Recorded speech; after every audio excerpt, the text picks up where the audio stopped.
Alright, let's look at the database that we created earlier. In this case, I'm going to open the student table, and our main purpose today is to understand and learn the terminology that is associated with database management systems. Now, when looking at this table, one of the most obvious units would be a single row in the table. In this case, I'm going to select this row, Stacy Phillips, and talk about it a little bit more.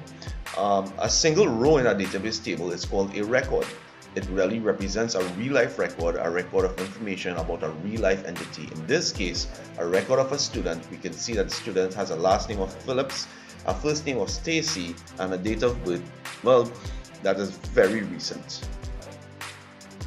It is worth noting that this record is broken into structured parts. In this case, we look at table columns. We see the student ID, last name, first name, date of birth. Those column names are called fields, and they represent a single item of data.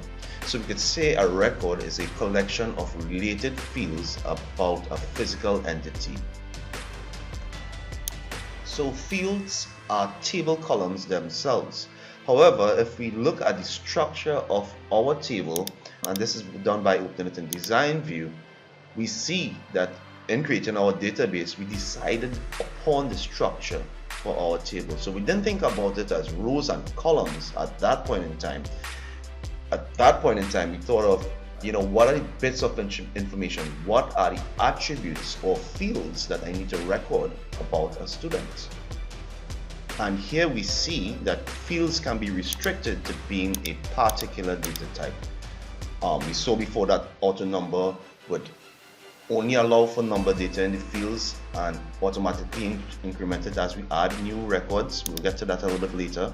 We could have stored text data, which could include numeric data, and then we have a more specific data type, which is our date time. And just to illustrate why it was important to specify data types of fields, this is really about data integrity, making sure that data is correct. We see our last row here for Stacy Phillips with a student ID of 6, and notice there are 2 Stacy Phillips in our database. So for the students whose name is Stacy Phillips and has an ID of 6, we see that she doesn't have a date of birth. But I can just come and type right here, Tuesday, 1st January. The database management system would not allow for me to enter that data.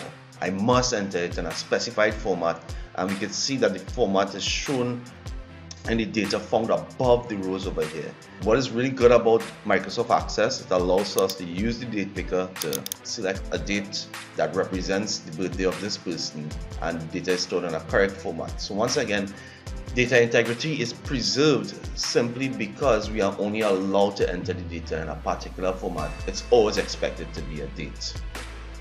Now let's switch back to the design view for the student table, and let's observe the student ID. This is a special field that we want to pay attention to. This field is called our primary key. All tables have a primary key associated with them. In fact, all tables should have a primary key associated with them. Now, the primary key in this table was set to auto number. It means that the database management system would insert that information for me every time I type some new information. So if I would like to type John Doe, you would see that number 7 was automatically inserted for me. If I try to change it, I'm not allowed to do so. The database management system is maintaining integrity by choosing primary keys for me as I add rows to this table. Now, a primary key in a database management system is guaranteed to be unique for that table. Notice that even though I had 2 students named Stacy Phillips, they are uniquely identified by having different ID numbers, 4 and 6 in this case. So I'll say it again, a primary key uniquely identifies each row in a table. And you would have experienced this before in your life somewhere, somehow. For those of you who already have your driver's ID, or I don't think you guys drive now, or if you had your national ID, there is a number on your national ID card that is unique to you, that no one else in the entire country has. So even though you might have two people with the same name in the country, they are uniquely identified by that ID number. I'm going to switch to my subject table. In this case, if I change to the design view, you'd notice that the primary key, it is specified by this little key icon here right next to the field itself. So this is how we know it's a primary key. In this case, it's not an auto number. It was short text. It means that if I should switch to the datasheet view and I needed to add a new subject, I would have to manually put in what I wanted for the subject code. So let's pretend we had a new subject called ADDIT, Additional Mathematics. Notice if I try to click to go to the next row or try to leave that data as it is, I am warned I must enter a value for the subject code. So your primary key is always guaranteed to also be there in addition to being unique. So I'm going to try to do that now, and purposefully I'm going to make an error. I'm going to enter MATH. I am breaking the rules of data integrity right now. If I try to resume editing or add in a new record, the database management system stops me. And basically what it's telling me is that I have a situation where I try to enter a primary key that is already existing in the table. In this case, the primary key does not uniquely identify the data in the table, but the data has not been stored as yet. So I can change this to ADDMATH, and the database management system allows me to move forward. Data integrity has indeed been preserved. So a primary key is guaranteed to be unique for all rows of your table, and it's always guaranteed to exist for every row of the table. Alright, now I want to talk about a foreign key, and this is best illustrated by observing our student subject, or as we call it, enrollment table. So I'm going to close my subject table. It's always a good practice to close things that you're not using. And if I open this enrollment table and I decide to view it in design view, I would notice that I have two key icons next to each other here. They are both primary keys, but enough of that for now. What we could observe here is that the student ID can't be found in the student table. We say it's foreign in this table because technically I guess it doesn't belong there if you're going to look at it using that analogy. But it is a foreign key because it is a primary key in another table. Similarly, the subject code in our enrollment table is a primary key in another table. Our subject code is a primary key in our subject table. To tie this all in, we're just going to use the database tools here, and I'm going to view our relationships. And it's best viewed over here. If I look at my subject table, I think about my subject code as being a primary key. If I look at the enrollment table, I still see our subject code over here. Now the subject code is most strongly typed and related to the data in this table. Alright, and it's the reason why we said that it is foreign in our enrollment table. So this here, this subject code in enrollment is called a foreign key. And similarly, the student ID in enrollment is also called a foreign key. So our definition for a foreign key is, well, this is a field used to store primary key data from another table. It allows for tables to be related to each other. Alright, so now that we think about it, we just spoke about our foreign key, and previous to that we spoke about our primary key.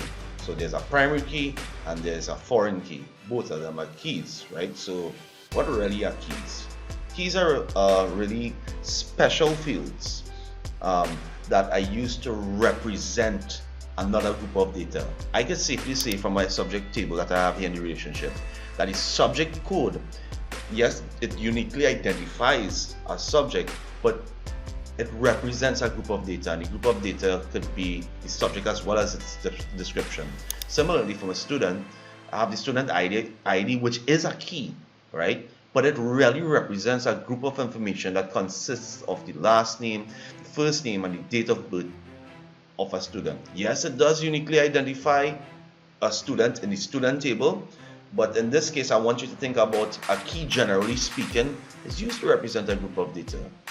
And this is best illustrated or best understood when we look at our student subject enrollment table. Here, I'm not going to call this a primary key or a foreign key.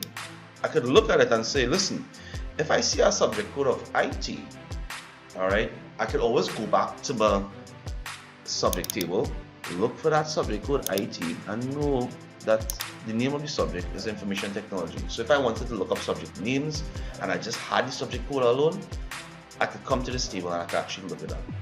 All right, so that's essentially what keys are. Keys generally represent a group of related information. It really represents a record really, but when we speak about a key as not being primary or secondary, we know that how we could use a key to look up some information in another table. Alright, lastly, what we really need to discuss would be a composite key. And in our tutorial or previous tutorial that we went ahead and created this database here, we did indeed create a composite key. We did indeed create a composite primary key. So let me just go back to my I just closing these tables here and I'm closing this relationship. Actually, I can just leave it open. If I go back to my student subject enrollment table, alright, yes, we did discuss that student ID by itself is a foreign key. Subject code by itself is a foreign key. But we seen the icon for primary keys next to them. Right? Essentially what we did here, we selected both of them and we chose them to be a primary key. Right now this table doesn't have any primary key, and that's a dangerous thing. Generally speaking, you want to have a primary key. So what I have both of them selected right now, and I set both of them, or the better way to say this, I combine them to form a composite key. And in this case, I use that composite key to be my primary key. Alright, so a composite key is when you combine two other keys. Alright, I have combined my subject code foreign key and my student ID foreign key to form a primary key. Alright, and to really demystify the combination of keys, well, essentially a composite key is when you combine something that's actually a key. So it could be a foreign key with a primary key, it could be whatever it is that you would like to combine, but you first must promote them to be keys first. So I'm just going to quickly create a new student table here. So I'm going to click on create table, change the view, let's go to student 2. Student 2. I just created this table for the purposes of demonstration. If I look at it in this view, what I'm going to do, I'm going to put a last name, a first name,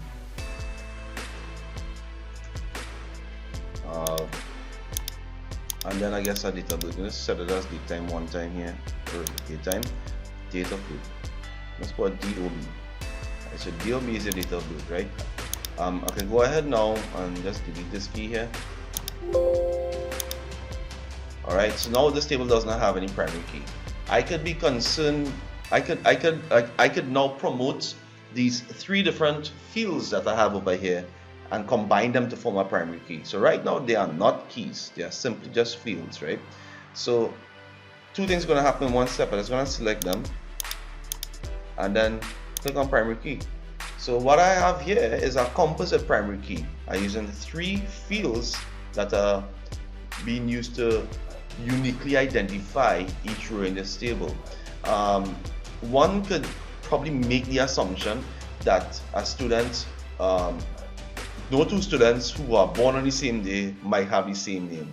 Alright, that's a reasonable assumption I guess somebody could make, but this, for our purposes, I was just showing you this is an example of a composite key, and in this case I created a composite primary key. When we did, I just want to jump back to the student subject enrollment table here. These keys are both foreign keys and primary keys at the same time. In this case, we just happen to combine both of them to form a composite primary key. Alright, that's all I have for you in terms of the terminology for our database management system. It's something that you need to learn of. It's something that you need to read and study from the note that I give you guys. I hope this video demystified some of the definitions that you would have been seeing in your textbooks, as well as even the note that I give you, that, you know, if it wasn't making sense. I really hope that this video cleared that up. Alright fellas, thanks for your time, and I'll see all the fellas in the next video. Bye.